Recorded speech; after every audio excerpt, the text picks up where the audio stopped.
माननीय महोदय, मैं कहना चाहूँगा कि 2047 में विकसित भारत बाद में बना लीजिएगा, पहले एपीजे अब्दुल कलाम के सपनों का 2020 का भारत कहाँ गया उसको तो एक बार एनालिसिस कर लीजिए। और मैं मानता हूं कि उसके एनालिसिस के पश्चात जो आपके पास जो रिजल्ट आएगा, जो परिणाम आएगा, वो 2047 के विकसित भारत की परिकल्पना को पूर्ण करने में कहीं ना कहीं बेहतर साबित होगा। मैं उस क्षेत्र से आता हूं जो बिहार को दो भाग में बांटती है, एक नॉर्थ बिहार, एक साउथ बिहार। हमारा मिथिला का रीजन 6 महीने बाढ़ के पानी से ग्रसित रहता है। जब मैं राज्य सरकार से पूछता हूं तो कहती है कि विदेश का मामला है भैया, नेपाल पानी छोड़ देता है, मैं क्या करूं, उधर से चना डैम बना देता है। अब तो राज्य में भी सरकार आपकी है, केंद्र में भी आपकी है, तो प्रभु कृपया कुछ तो मदद कीजिए। दूसरी बात, कोसी का संसद में कह दिया गया कि ड्रेस कोड ये होना चाहिए। अरे मैं बाढ़ के उस इलाके से आता हूं जहां आधा धोती पहन के संसद तक आना पड़ता है, न सड़क है न कुछ है, तो कैसे आऊंगा। उसी क्षेत्र का एक नंगा बच्चा हमसे कहता है कि साहब मैं बाढ़ से ग्रसित हूं, और दक्षिण बिहार का एक बच्चा कहता है कि मैं सुखाड़ से ग्रसित हूं, मेरे पास पीने के लिए पानी नहीं है।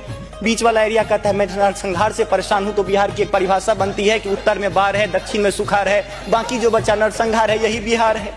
अब मैं कहां जाऊं। तीसरी बात मैं आता हूं कि आपने तो राम जी को अयोध्या में लाकर स्थापित कर दिया, जरा उनके ससुराल मिथिला पर भी ध्यान दीजिए। माँ सीता कब कब अग्नि परीक्षा देगी, उनके पुत्र हम कब कब अग्नि परीक्षा देते रहेंगे, हम पर भी तो थोड़ा ध्यान दीजिए प्रभु।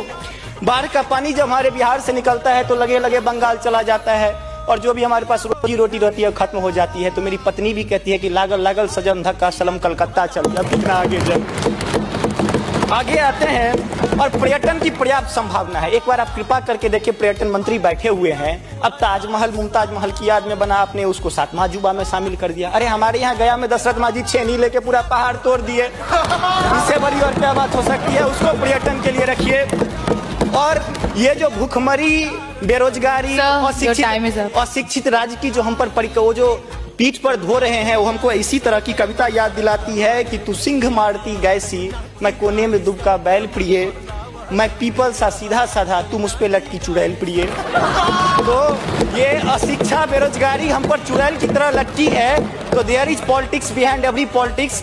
स्नातकोत्तर राजनीति विज्ञान में पढ़ाई होती है, उसको छोड़ के जरा राज्य और केंद्र में अब सामंजस्य स्थापित करके कीजिएगा प्रभु। बहुत बहुत धन्यवाद।